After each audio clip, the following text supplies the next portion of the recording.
Assalamualaikum warahmatullahi wabarakatuh. Alhamdulillahi hamdan katsiran thayyiban mubarakan fi. Asyhadu an la ilaha illallah wahdahu la syarikalah wa asyhadu anna Muhammadan abduhu wa rasuluh. Allahumma salli wa sallim ala Muhammadin wa ala alihi wa sahbihi ajma'in. Amma ba'd.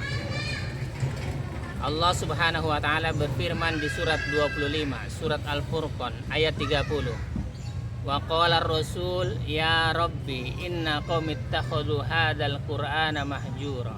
Rasulullah berkata, ya Allah, ya Rabbi, sesungguhnya kaumku menjadikan Al-Qur'an ini diabaikan. 14 abad yang lalu Allah Subhanahu wa taala berfirman dan Rasul telah menyampaikannya. Begitu umatnya menjadikan Al-Qur'an ini diabaikan, padahal paling tidak 5 tuntutan iman terhadap Al-Quran itu sendiri. Sebagaimana sabda Rasulullah sallallahu alaihi wasallam, khairukum man ta'allama al-Quran wa 'allamahu. Sebaik-baik kalian adalah yang mempelajari Al-Quran dan mengajarkannya. Tuntutan yang pertama bahwa kita harus tilawah, harus membacanya Al-Quran. Kitab suci yang kita miliki kita harus baca. Sebagaimana Allah Subhanahu wa taala berfirman di dalam surat Al-Baqarah ayat 121. Alladzina atainahumul kitaba yatslunahu haqqa tilawati ulaika yu'minuna bihi wa may yakfur bihi fa ulaika humul khasirun. Yaitu orang-orang yang membaca kitab sucinya dengan benar, dengan membaca Al-Qur'an dengan ilmu tajwidnya, membacanya dengan makharijul huruf yang benar, dan sifat hurufnya juga harus tepat. Mereka itulah orang-orang yang beriman. Dan barang siapa berpaling dari Al-Quran, maka sesungguhnya orang-orang itu telah merugi. Bahwa kita diwajibkan untuk membaca Al-Quran. Sebagaimana sabda Rasulullah sallallahu alaihi wasallam dalam sabdanya, Iqra'ul Quran fa innahu ya'ti yaumal qiyamah syafi'an lahu li ashabi. Baca Quran, sesungguhnya dia akan datang pada hari kiamat memberikan syafaat terhadap sahabat-sahabatnya, yaitu orang-orang yang membaca Al-Quran. Setelah kita membacanya, kita mentadaburinya, meriset, mengkaji, memahami Al-Quran. Sebagaimana firman Allah di dalam surat Muhammad, surat ke-47 ayat 24. Afala yatadabbaruna al-Quran am ala qulubin aqfalu. Apakah kamu tidak meriset? Apakah kamu tidak memahami? Atau kamu tidak mengkaji, merenungi Al-Quran, atau hatimu sesungguhnya sudah terkunci? Orang-orang yang tidak mengkaji Al-Quran, bahwa Allah nyatakan hatinya sudah terkunci.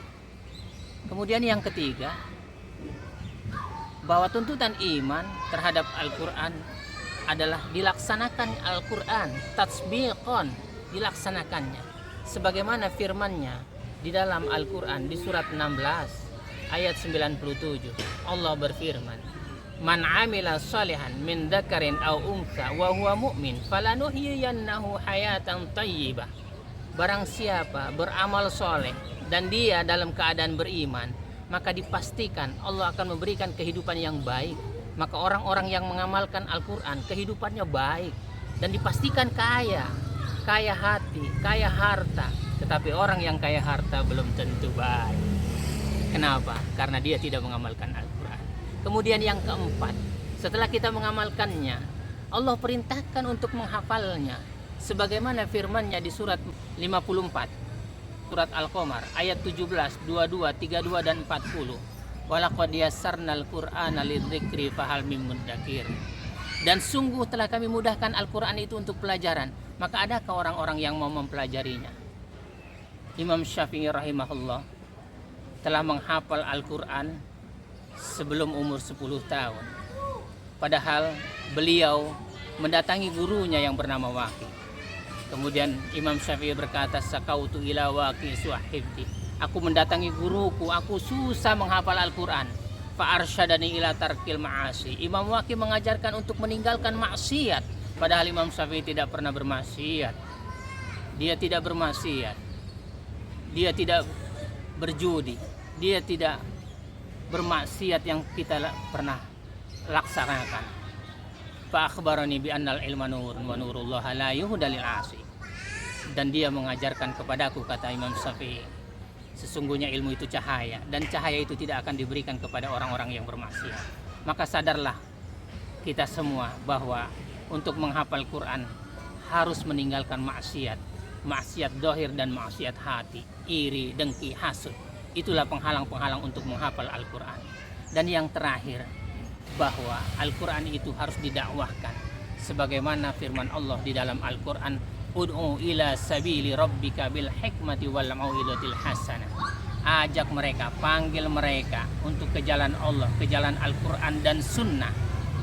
Jangan diajak kemana-mana. Jadi paling tidak kesimpulannya ada 5 tuntutan iman terhadap Al-Quran. Mudah-mudahan kita termasuk orang-orang ahlul Quran, ahlul jannah, dan orang-orang yang diridhoi oleh Allah Subhanahu wa taala, sehingga kita dan keluarga kita dimasukkan oleh Allah Subhanahu wa taala ke dalam surga Aden yang mengalir di bawahnya sungai-sungai. Subhanakallahumma rabbana wa bihamdika asyhadu an la ilaha illa anta astaghfiruka wa atubu ilaik. Assalamualaikum warahmatullahi wabarakatuh.